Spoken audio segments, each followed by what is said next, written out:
Hola, espero estés muy bien, Dios me le bendiga, gracias por unirte a una sesión más del estudio de la Palabra de Dios.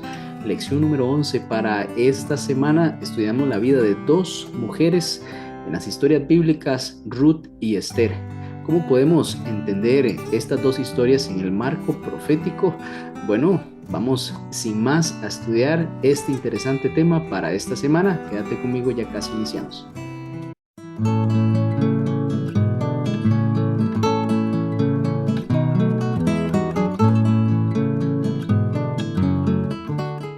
Gracias por acompañarme. Iniciemos con una oración. Te damos muchas gracias, Dios Padre, Dios Todopoderoso. Nos das un nuevo espacio del estudio de tu palabra. Que tu Santo Espíritu nos ilumine, Señor. Perdona nuestros pecados. Ayúdanos a dimensionar a Cristo en nuestro estudio y aplicar lo que aprendemos. En el nombre de Jesús. Amén.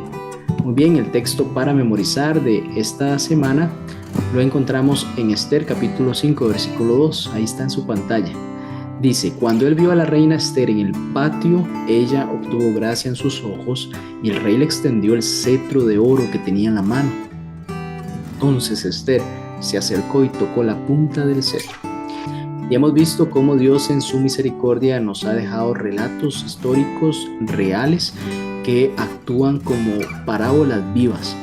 Estas ilustraciones son prácticamente enseñanzas de los grandes temas del conflicto entre el bien y el mal.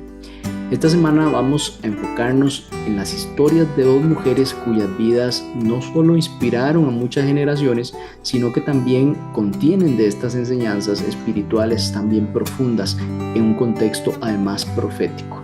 Estas dos mujeres son Ruth y Esther. Ambas representan personas en situaciones de aparente debilidad. Por ejemplo, una es una viuda extranjera y la otra es una joven huérfana en una tierra extraña. Ambas son usadas por Dios para cumplir un propósito redentor y también profético. En las Escrituras sabemos cómo una mujer simboliza al pueblo de Dios o a la iglesia de Cristo. Jeremías capítulo 6, versículo 2, también Apocalipsis capítulo 12, versículo 1 nos hablan de esto. Y en estas historias entonces nosotros encontramos este eco del llamado divino a ser fieles, a tener valor y también a la redención en estos tiempos finales. Vamos a hacer una breve introducción de estas dos mujeres. Ruth, una mujer moabita, ella no solo fue redimida de la pobreza y el abandono, sino que tuvo la dicha de haber sido injertada en el linaje del Mesías.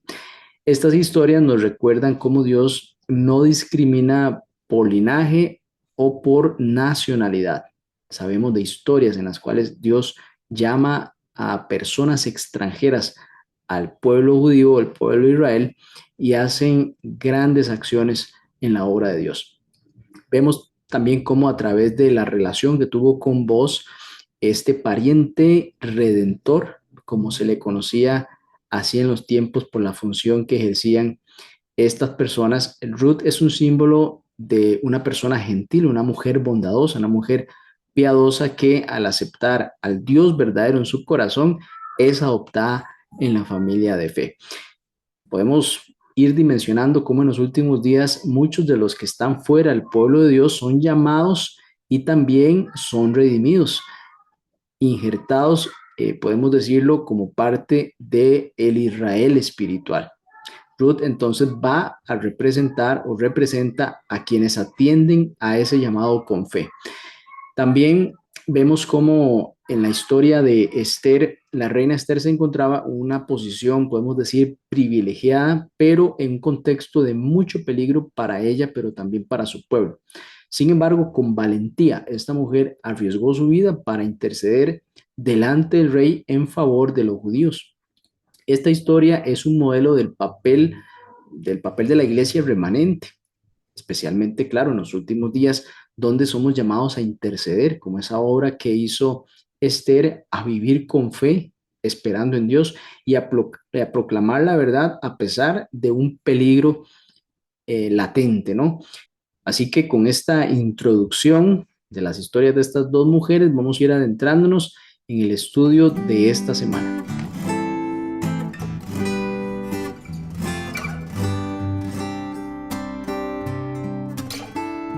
Génesis capítulo 3 versículo 19 hay una declaración que nos recuerda pues nuestra situación. Dice, con el sudor de tu rostro comerás el pan hasta que vuelvas a la tierra de donde fuiste tomado.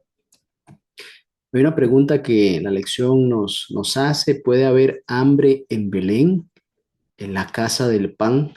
La historia de Ruth comienza con esta paradoja porque hay escasez en un lugar cuyo nombre simboliza o significa abundancia. Y esto pues es una realidad de la condición humana. Nosotros, a pesar de que fuimos creados para estar en plenitud, hoy vivimos bajo las consecuencias de la rebelión. Una de esas consecuencias justamente es la escasez. Hay hambruna en este mundo. Muchos, además de todas las situaciones negativas que atravesamos las personas a raíz del pecado, muchas personas utilizan estos elementos como un argumento contra Dios, que Dios no existe o que Dios no se interesa por las personas. Pero la Biblia no oculta esta situación del sufrimiento humano, tampoco lo esquiva, sino que más bien lo sitúa en un marco apropiado, en un marco general de un conflicto más grande, conflicto entre el bien y el mal, donde Dios no es ese autor del mal, sino más bien es quien trabaja para redimir a la humanidad a pesar del pecado y también a pesar de las decisiones de las personas. Estudiemos un poquito la historia de Noemí y de Ruth. En capítulo 1, versículos 1 al 5, vemos que hay un relato que está cargado de dolor. Hay una familia que tuvo que abandonar su tierra por causa del hambre. Eso es común escucharlo en el tiempo también en el que vivimos. Hay problemas políticos, sociales, hay hambrunas, sequías, pues familias enteras tienen que abandonar ese lugar donde pues ahí estaban sus raíces. Eso le sucedió a esta familia también. Después el esposo de Noemí muere, un hombre pues que sin lugar a dudas era sustento de su casa. También, como si esto no fuese una pérdida importante, mueren los dos hijos de Noemí y pues ya tres mujeres se encuentran en una situación desfavorable. Estas tres mujeres quedan solas y sin recursos. La forma, pues, tradicional era que el hombre saliese a trabajar y las mujeres atendían la casa. Bueno, en este caso ya los tres hombres de esa familia ya no estaban, quedaban tres mujeres solas. Vemos que la raíz, bueno, que lo que inició justamente esa travesía fue esta hambruna, pero podemos entender a un nivel más profundo que esto es un reflejo de la realidad de la caída del mundo, donde pues el pecado ha despojado a la humanidad de aquella abundancia que tenía en el Edén, de múltiples bendiciones de parte de Dios. Bueno, el ser humano decide apartarse y pues vemos como incluso hay maldición sobre el entorno en el cual el ser humano se desenvuelve. Dios es todopoderoso y también restaura, y a pesar de tantas dificultades de un mundo tan lleno de maldad, vemos el brazo protector y bondadoso de Dios para con sus hijos. También vemos cómo Noemí simboliza esa humanidad que ha sido expulsada del paraíso, viviendo en una tierra ajena, sufriendo las consecuencias del pecado, preguntándose muchas veces, bueno, ¿dónde está Dios? ¿Por qué suceden tantas cosas malas? Vivimos en un planeta de rebeldes. Aquí pues fueron expulsados Satanás y sus ángeles. Esta lucha es una lucha pues férrea entre el bien y el mal y nosotros justamente estamos en medio. Vemos también cómo desde el Edén, donde dice la palabra de Dios, todo era bueno en gran manera, Génesis capítulo 1, versículo 31, y pasamos hasta esa lucha por sobrevivir. Esa trayectoria del ser humano pues ha sido de pérdida. Veníamos de más a ir obteniendo menos sufrimiento, inclusive se ha aumentado. El pan se obtiene ahora con esfuerzo, con sudor y también muchas veces con sufrimiento. Usted que sale a trabajar todos los días puede experimentar lo que cuesta ganarse el sustento diario. La naturaleza sigue revelando aún así la generosidad de parte de Dios, pero el egoísmo humano muchas veces convierte esa abundancia en escasez para muchos. Dios nos enseña a acordarnos de nuestro prójimo. Bueno, muchas veces ese egoísmo del corazón, esas ambiciones desmedidas, hacen que busquemos para nosotros muchos recursos, pero escasos o nada para quien lo está necesitando. La tierra, por ejemplo, sigue produciendo en abundancia, pero claro, la codicia humana hace que el mundo parezca someternos más a nosotros que nosotros a él. Es decir, es como una lucha por quién tiene más, ¿cierto? Y justamente esa falta de solidaridad entre los seres humanos es la razón por la que hoy existe el hambre. Muchas personas mueren de hambre, inclusive niños. No es por una falta de provisión divina, porque la tierra sigue produciendo, sino por esos fallos humanos, esa codicia, las guerras, corrupción y el mal manejo de los recursos. Es que muchas personas no pueden acceder a un alimento básico. Bueno, por dicha, la historia de Noemí y de Ruth no termina en tragedia. Vamos a ver más adelante cómo Dios transforma este duelo en gozo, su pobreza la transforma en redención y así también nuestra historia, la historia suya, mía, personal, de los seres humanos, de los hijos de Dios, si confiamos en Dios, habrá un final feliz, un final de restauración. Es interesante pensar cómo inclusive después de 6.000 años de pecado, después de haber entrado la muerte y la tierra haber sufrido maldición por la causa del pecado, cómo sigue revelando la tierra esas maravillas del amor y del poder creador de Dios, cómo sigue sustentándonos la tierra, el agua, el sol, el aire, cómo todo está ahí para que usted y yo, a pesar del pecado, esa muerte espiritual, podamos seguir disfrutando de lo que Dios ha creado.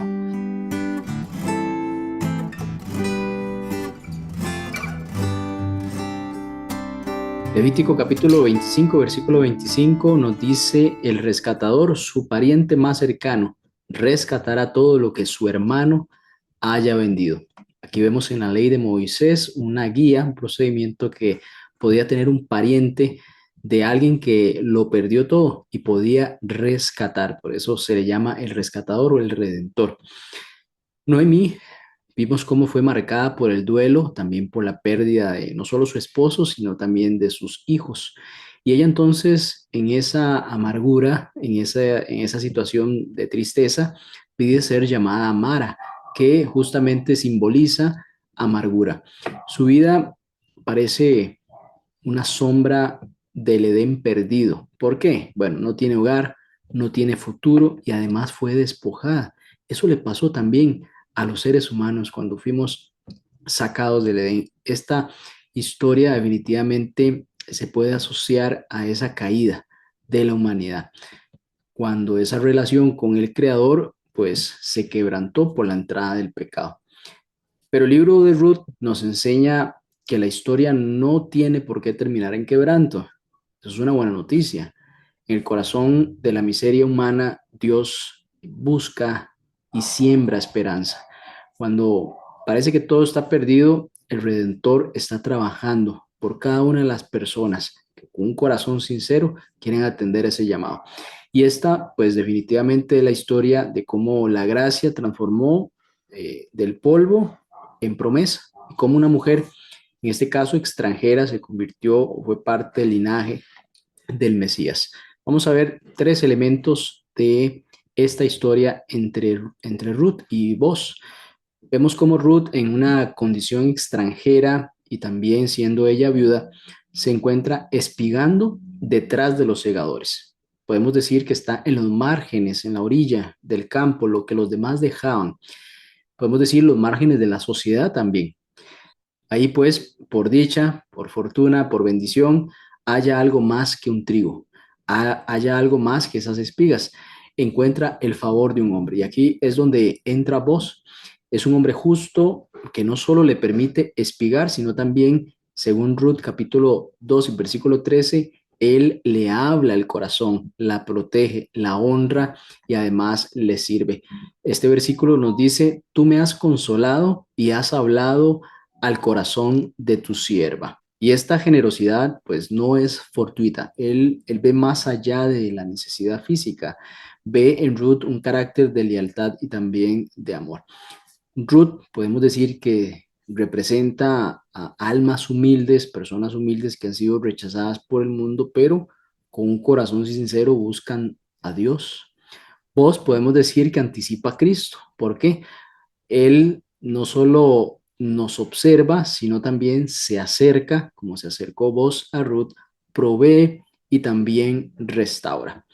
Quizá te sientas indigno, quizás sientas que no tienes un propósito en la vida, quizá pues tengas muchas dudas de tu futuro. Bueno, Ruth también así las tenía, pero fue precisamente esa actitud de humildad, bondad y disposición a confiar lo que le acercó al corazón del Redentor. Es una actitud que podemos tener aún en momentos difíciles.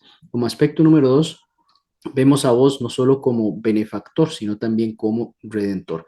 Cuando Noemí se entera de que el hombre del campo es Booz, que es un pariente de Elimelech, entonces el relato cambia y ahora sí de tono. La misericordia ahora se convierte en legalidad, la bondad se transforma en redención con derechos.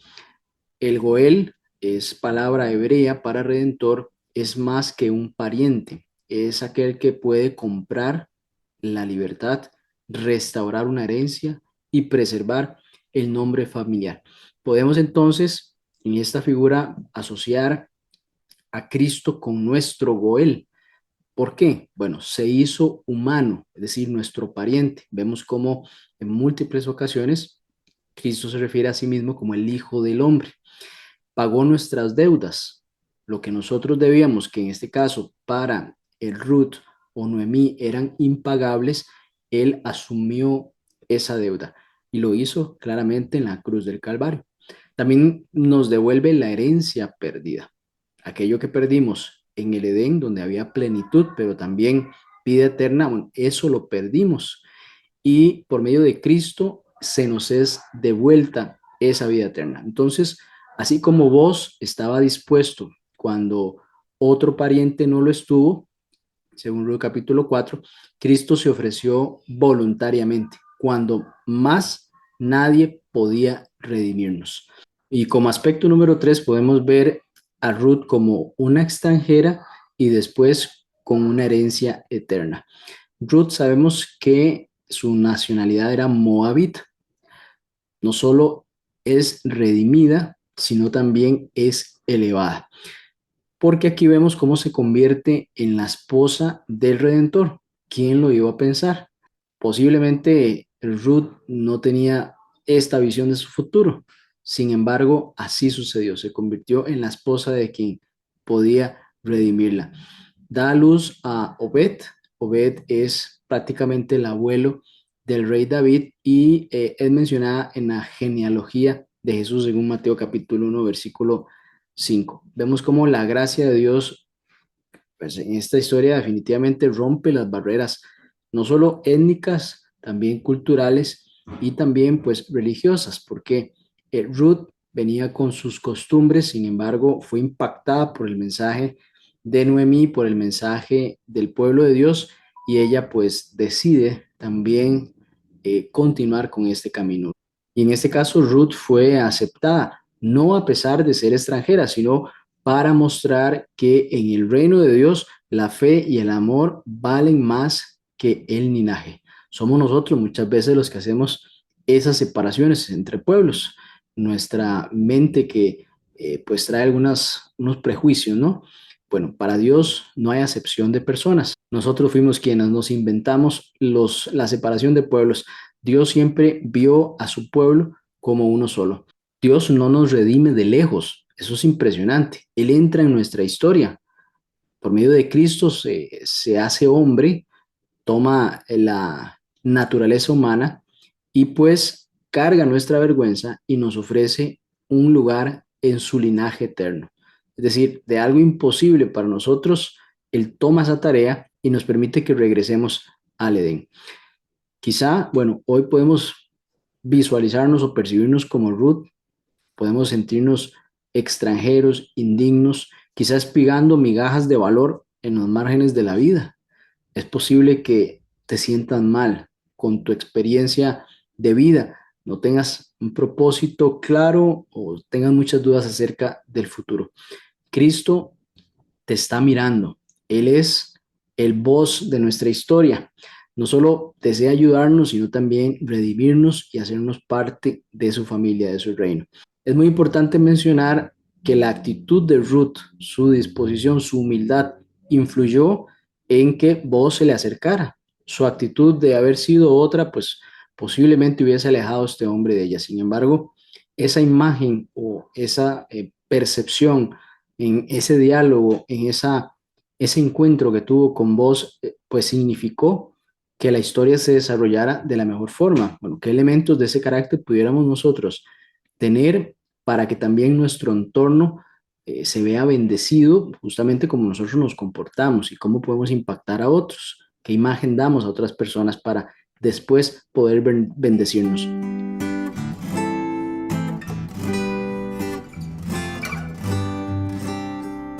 Bien, hemos visto cómo el amor de vos hacia Ruth es un amor sincero, es fuerte, además es generoso. Busca restaurar a Ruth, pero hay un obstáculo que vos tiene que enfrentar. No tiene el primer derecho legal de redención. Hay otro pariente más cercano. Así que aunque vos desea casarse con ella, pues debe de esperar la resolución legal y eso se hace en la puerta de la ciudad. Podemos ver esto como el lugar del juicio. Este momento pues revela más que un conflicto familiar, sino que es una sombra profética del conflicto entre Cristo y Satanás por la humanidad. Cristo desea reclamarnos como suyos, como su esposa, como su iglesia, y de tal forma podemos analizar estos aspectos más en detalle. El pariente más cercano, podemos decir que es una sombra de la reclamación del enemigo de Dios. Para eso podemos adentrarnos también un poquito a la historia de Job, también Mateos capítulo 4, versículo 8 y 9, Judas capítulo 1, versículo 9 y Lucas 22, 31. Aquí vemos algunas escenas en las cuales Satanás aparece como un acusador persistente. Él reclama ese derecho sobre la humanidad por causa del pecado. En Job capítulo 1 vemos como Satanás desafía la fidelidad de los creyentes al utilizar a Job como si Job sirviera por conveniencia a Dios. Allá afirma que la lealtad es superficial y también dependiente de la bendición. En Mateo capítulo 4 vemos cómo ofrece los reinos del mundo a Cristo como si fueran suyos. Hay una pertenencia ahí que Satanás está declarándole a Jesús que se los puede entregar si le adora. Y en Judas capítulo 1, versículo 9 vemos una interesante disputa por el cuerpo de Moisés. Ahí estaba Cristo. Está Cristo reclamando el cuerpo de Moisés, resucitando a Moisés y el enemigo reclamando autoridad sobre él debido a su pecado. Moisés, aunque era una figura de Cristo, fue un hombre también que sucumbió a la tentación. En algún momento, pues sabemos cómo incluso asesinó a un hombre. Así que Moisés era un hombre que necesitaba la redención de parte de Jesucristo. Y aquí Satanás buscaba de alguna forma ese derecho sobre Moisés. Lucas capítulo 22, versículo 31 dice también que pide zarandear a Pedro como si tuviera algún permiso o alguna propiedad sobre él. Y entendemos cómo Satanás no es un simple enemigo. Él actúa como un usurpador legal, reclama dominio sobre los seres humanos por causa justamente del pecado. Este argumento de que la humanidad le pertenece es por el hecho que nosotros nos revelamos de aquel espacio de tiempo en el cual compartimos con Dios en el Edén. Bueno, a partir de allí, Satanás busca reclamarnos como suyos. En cada acusación vemos cómo Satanás se basa pues, básicamente en hechos reales. Él saca a relucir nuestros pecados, pero Cristo no gana el caso ignorando sus pecados, como si no hubiesen existido por nuestras debilidades, sino que en lugar busca pagar esos pecados, pagar por nuestras deudas, de forma que Esa deuda que está allí se debe de pagar y se paga por medio de los méritos de Cristo. Como aspecto número dos, vemos que vos tienes que ir a un juicio. Aquí vemos que hay una redención que es legal, no solo amorosa o sentimental. En Ruth capítulo 4, versículo 1 al 12, encontramos parte de esta historia porque ahí dice que en la puerta de Belén vos se enfrenta al otro redentor o a la otra persona, mejor dicho, que busca reclamar esos derechos. Y este declina su derecho al saber que al redimir la tierra también debe redimir a Ruth. Entonces, vos lo hace públicamente, también lo hace legalmente y lo hace con testigos. Aquí vemos alguna tipología. Por ejemplo, esta escena refleja la descripción del juicio de Daniel 7, porque ahí hay tronos que son puestos, libros que son abiertos, el Hijo del Hombre comparece ante el anciano de días y el juicio se da a favor de los santos, gracias a quien vino como Hijo del Hombre, Jesucristo. Entonces vemos como Cristo, como voz, no redime por la fuerza, sino se presenta en el juicio celestial con evidencia y además presentando su propia sangre como medio expiatorio de quien él está reclamando. Básicamente se presenta con su sacrificio. Aquí vemos también que en la cultura hebrea quitarse las sandalias simbolizaba ceder el derecho de posesión. En Ruth capítulo 4, versículo 7 sale esta cena también. Vos la recibe porque Él sí está dispuesto a asumir el costo. Lo mismo hizo Jesús en la cruz del Calvario. Como aspecto número 3 de este análisis, vemos que no es casualidad que en esta historia esté ocurriendo en Belén. Este lugar sabemos que es donde Cristo iba a nacer como nuestro pariente cercano. Entonces Cristo nos redime no solo para salvarnos, sino para casarse con nosotros como su iglesia. La redención de Ruth entonces concluye en un matrimonio, un símbolo del plan eterno de Dios de unión con su pueblo, según Apocalipsis capítulo 19, versículo 7. Vemos como en Patriarcas y Profetas, página 511, dice que Satanás se jactó que por su transgresión había caído bajo su dominio, pero Cristo no debatió, él ganó el derecho por su sacrificio. Y relacionado a este evento en el cual Cristo peleó por el cuerpo de Moisés, dice, por primera vez Cristo iba a dar vida a uno de los muertos. Cuando el príncipe de la vida y los ángeles resplandecientes se aproximaron a la tumba, Satanás temió perder su hegemonía. Con sus ángeles malos se aprestó a disputar la invasión del territorio que llamaba suyo. Se jactó de que el siervo de Dios había llegado a ser su prisionero. Declaró que ni siquiera Moisés había sido capaz de guardar la ley de Dios, que se había atribuido la gloria que pertenecía a Jehová. Había cometido el mismo pecado que hiciera desterrar a Satanás del cielo y que por su transgresión había caído bajo el dominio de Satanás. Patriarcas y Profetas, página 511. Aquí Cristo refutó esta afirmación de Satanás y Moisés fue resucitado. Vemos como en esta historia Boaz no solo amaba a Ruth, sino que también peleó por ella. Fue a juicio, asumió el costo, declaró públicamente, hoy ustedes son testigos. Y al asociarlo a Cristo, Cristo no solo nos ama, sino que también nos redime legalmente. Es una redención legal. Él, al pagar nuestros pecados, está haciendo legal el acto. Nuestro caso fue ganado en el tribunal del cielo con la sangre de Cristo. Ya nosotros no le pertenecemos al acusador, sino al Redentor. Y basado en Daniel capítulo 7, vemos como la puerta del juicio fue abierta en favor de los santos. Y vos, en este caso en la figura de Cristo, ya ha tomado esa sandalia. Nosotros le pertenecemos.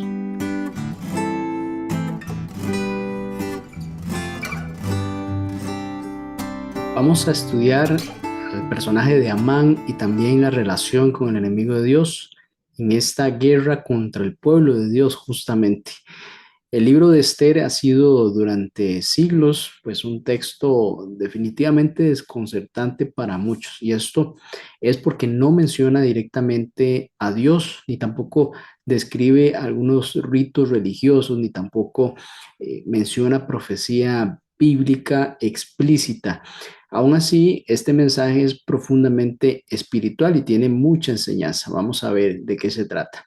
Pues nos muestra a Dios actuando desde el silencio. también guiando la historia humana con una precisión divina en un mundo, podemos decirle, secular. En este contexto se levanta este personaje, Amán, que es una figura de arrogancia, de poder, de odio.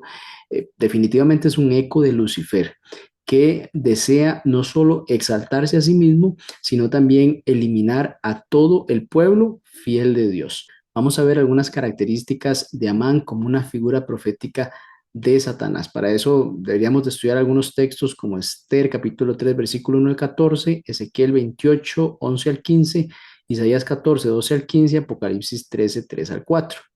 Amán vemos que es promovido al segundo lugar del imperio, esto en Esther capítulo 3 versículo 1.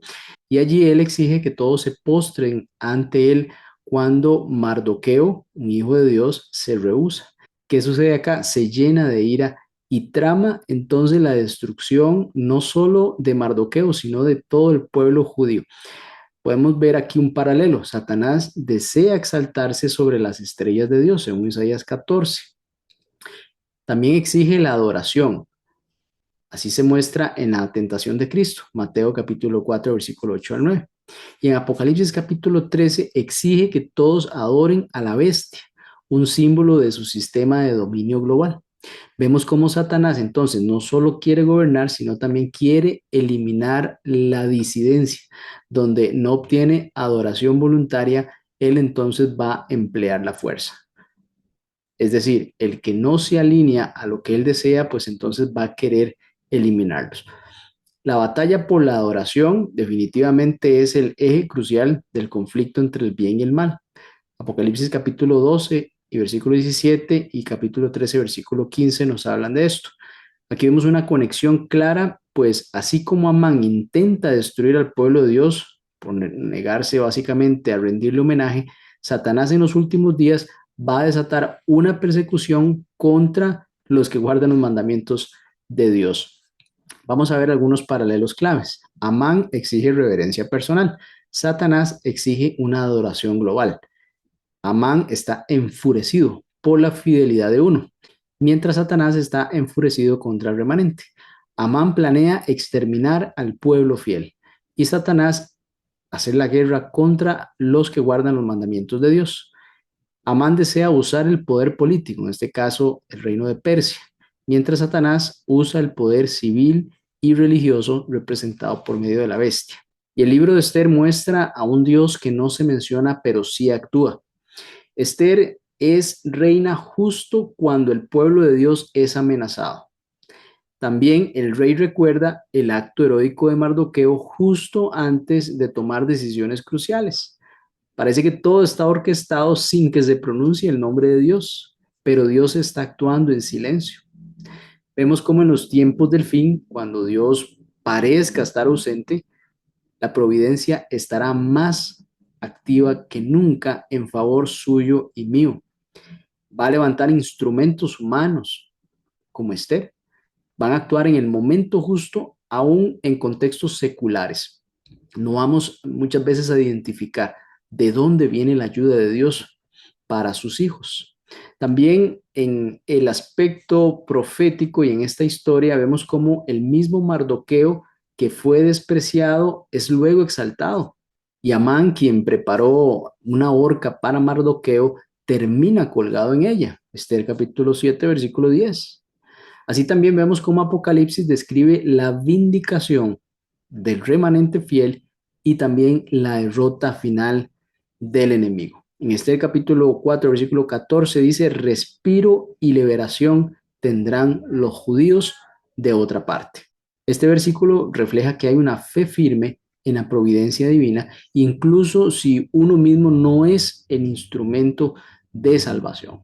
Podemos entender en este nivel del estudio cómo la historia en estos personajes de Amán y Esther no es solo una narración antigua, como hemos venido diciendo en las otras historias, sino un mapa profético del conflicto final entre Cristo y Satanás.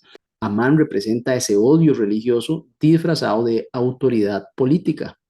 Esther, por el contrario, representa la fidelidad. Es callada pero valiente.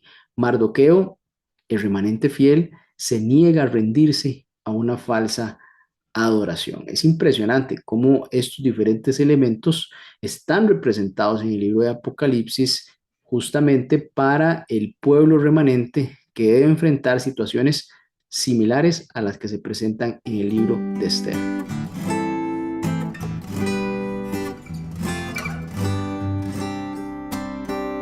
Cuando el decreto de exterminio fue promulgado, aquí Mardoqueo le hace un desafío a Esther. Dice, arriésgalo todo por tu pueblo. Recordó que la posición de ella, por muy privilegiada que pudo haber sido, no iba a salvarla si permanecía en silencio.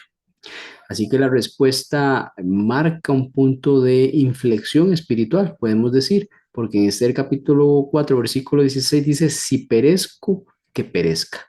Sabemos cómo el pueblo de Dios en los últimos días está llamado a hablar con la misma fe, con la misma valentía que tuvo Esther, incluso ante ese riesgo personal. Nuestro silencio puede costar vidas, pero nuestra acción, pues en este caso guiada por Dios, puede traer redención. Podemos hacer un paralelo con Apocalipsis capítulo 12.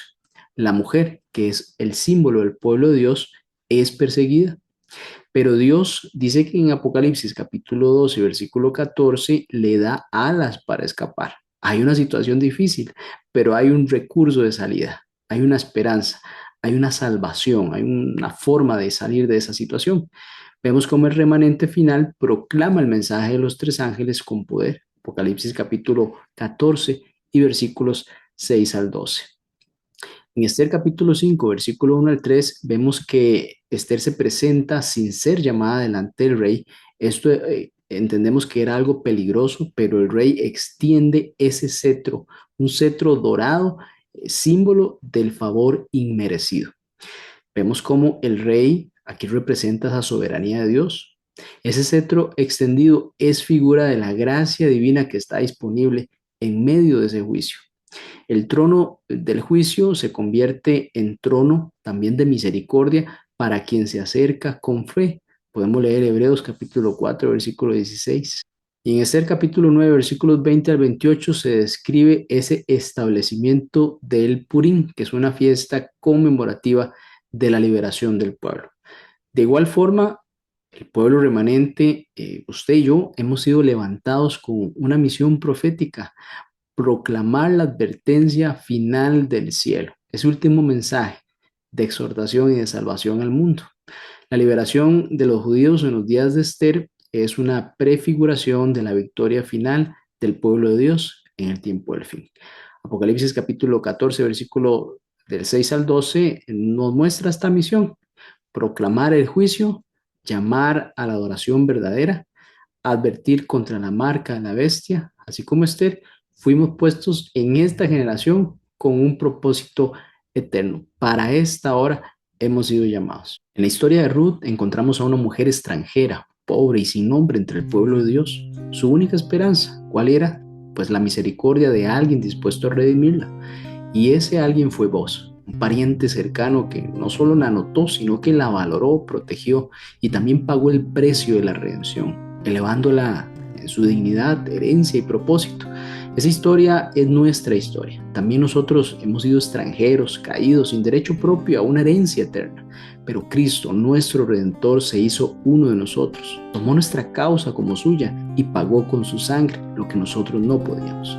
En la historia de Esther, vemos a una mujer elegida para esta hora. Enfrentando una crisis, debía decidir si permanecer en silencio o actuar en favor del pueblo condenado. Su fe no estaba en su posición y en su belleza, sino en que Dios podía usar su vida para cumplir un propósito más grande. Ambas historias convergen en un punto profético. El pueblo de Dios enfrentará una vez más decreto de muerte. Así como Amán quiso destruir a los judíos por su fidelidad, Satanás buscará destruir al remanente que guarda los mandamientos de Dios. El mundo será testigo de un conflicto final entre la verdad y el engaño, entre la adoración genuina y la impostura forzada. Pero esta es nuestra esperanza. El Redentor vive. Y así como vos intercedió por Ruth y como el Rey también extendió ese cetro a Esther, nuestro Rey Celestial extiende hoy su gracia a todos los que se acercan por fe. No somos salvos por nuestro mérito, sino por su amor. Y cuando venga la hora de la prueba, no estaremos solos. El mismo que nos redimió nos sostendrá, y si hemos sido fiel en lo oculto, Él se manifestará en lo público en favor de sus hijos. Vamos a orar para finalizar. Gracias Dios Padre, una vez más hemos aprendido de tu palabra, hemos visto cómo tuviste misericordia en el pasado, cómo tu brazo poderoso se extendió en el pasado y también hoy Señor tienes misericordia y también tu brazo poderoso se extiende en favor de tus hijos en este tiempo y en el postrero en el cual la situación se tornará más difícil, para que Cristo sea conocido. En el nombre de Jesús, amén. Bien, nos vemos la próxima semana si el Señor así lo permite. Hasta pronto.